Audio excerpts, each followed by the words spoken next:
Hi. Today we're going to talk about energy transformations and energy forms. First, we're going to also talk about energy transformation, and in our lesson, we're going to explain energy changes forms, identify examples of energy transformations, and summarize the law of conservation of matter, of energy.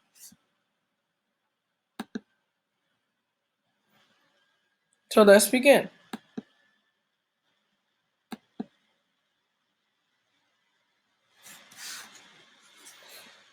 So keep in mind that energy conversion is the process of changing one form of energy to another.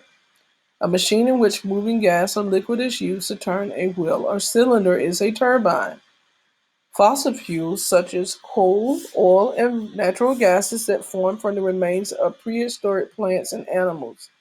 And then we have the law of conservation of energy, which says the principle that energy cannot be created or destroyed. The total amount of energy in the universe is always the same. So we talked about potential energy. Potential energy is the energy an object has because of its position. Kinetic energy is the energy an object has because of its motion. So here's a idea: energy from a match. When you strike a match, several energy conversions take place. An energy conversion is a process of changing one form of energy to another. So you can go from chemical to potential. Chemical energy is found in a match head. Potential to thermal. Thermal energy is the heat of the match. And potential energy to radiant. Radiant energy is the light of the match. So chemical is the match head, thermal is the heat, and radiant is the light.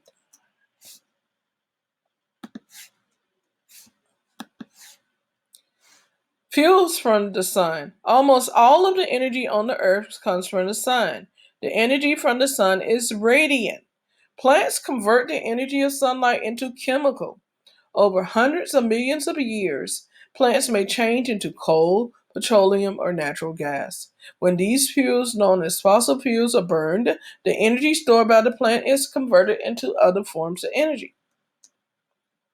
We have water plants. In many places, moving water is used to create electricity. Sort of back when people used to ride steamboats. That's how you use the moving water to create energy. So a dam causes a lake to form, and lake water has potential energy. Water is allowed to move downward through the tunnels inside the dam, converting some of the potential energy to kinetic energy. And kinetic energy turns turbines, which creates mechanical energy. The mechanical energy is converted into electrical energy. Right. So I always think when I think of nuclear energy, I always think of the particle accelerator on the Flash, where how Flash got his powers for those that know the story of the Flash. Nuclear energy is the energy that holds the nucleus of an atom together.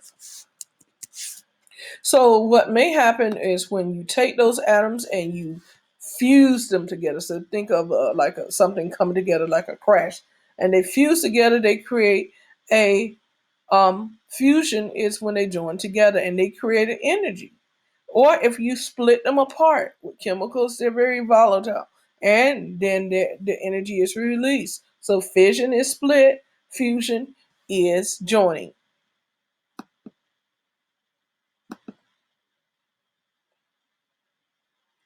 All right, so inside these power plants, the reactions that are taking place cause a great deal of heat or thermal energy, which is used in nuclear power plants. The thermal energy heats up water, generating steam. The steam turns the turbines. The generator turns the mechanical energy of the turbines into electrical energy. So nuclear energy is converted to radiant and then to thermal energy. The law of conservation of energy. The law of conservation of energy states that energy can neither be created nor destroyed. The total amount of energy in the universe is always the same. Even when it seems that the energy has been gained or lost, it has only changed forms. Here's an example. Take a soccer ball. The soccer ball had loads of kinetic energy as it was hurtling toward the net, but it was also rolling along the ground and creating friction, which is heat. So the kinetic energy was being lost and friction was being gained. Energy conservation in nuclear reactions. A huge amount of energy is released in nuclear reactions. The particles that come out of the nuclear fission and the nuclear fusion reaction has less mass than the particles that went into the reactions. Matter disappears during the nuclear fission and nuclear fusion, and the missing matter is converted into energy. You're correct, right? So, how does energy change from one form to another? Answer. Energy transformation occurs when energy changes from one form to another. In these conversions, the total amount of energy stays the same. Let's review. So, energy transformation. Although there are two broad kinds of energy, potential and kinetic, we can identify 6 forms energy can take: chemical, radiant, and nuclear, which are potential; electrical and thermal, which are kinetic; and mechanical, a combination of kinetic energy and potential energy. So energy conversion affects our everyday life. The law of conservation of matter or energy states that energy can neither be created nor destroyed. And matter stays the same. Matter can't be created or destroyed. It just takes another form. So here's the problem. Mechanical energy is associated with motion, position, or the shape of an object. So here's an object's mechanical energy is equal to the potential energy plus the kinetic energy. If the potential energy is 20 joules and the kinetic energy is 4 joules, what is mechanical? Mechanical equals potential energy plus kinetic energy.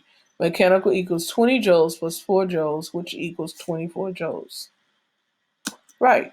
Here's one last concept that we're going to explore and then we will be done.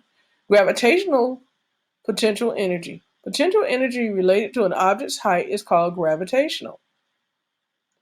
The gravitational potential energy of an object is equal to the work done to lift it to a height. So the person at the bottom of this mountain is going to have different gravitational potential energy than the one at the top.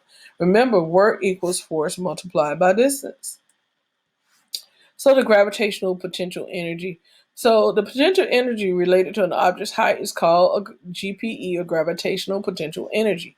So circle the rock climber with the greatest potential energy. Pretty much it's going to be here because we know he is at the highest height. You can run into some issues if you have somebody about the same height and the same weight. And it's 600 newtons, so 600 times 4. So the height to be used is the rock climber's foot, which is about right here or right there, which is 4. So 600 times 4 is 2,400 joules. Where would the rock climber at the top have to be to have half as much energy? To have half as much energy, you can half in the meters, which is 2 meters. You're correct. Well, pretty much that concludes our lesson. Just remember that you need to join me or finish your Screencastify videos, take your mini quizzes on Quizalines, and finish any incomplete work. Have a great day. Bye-bye.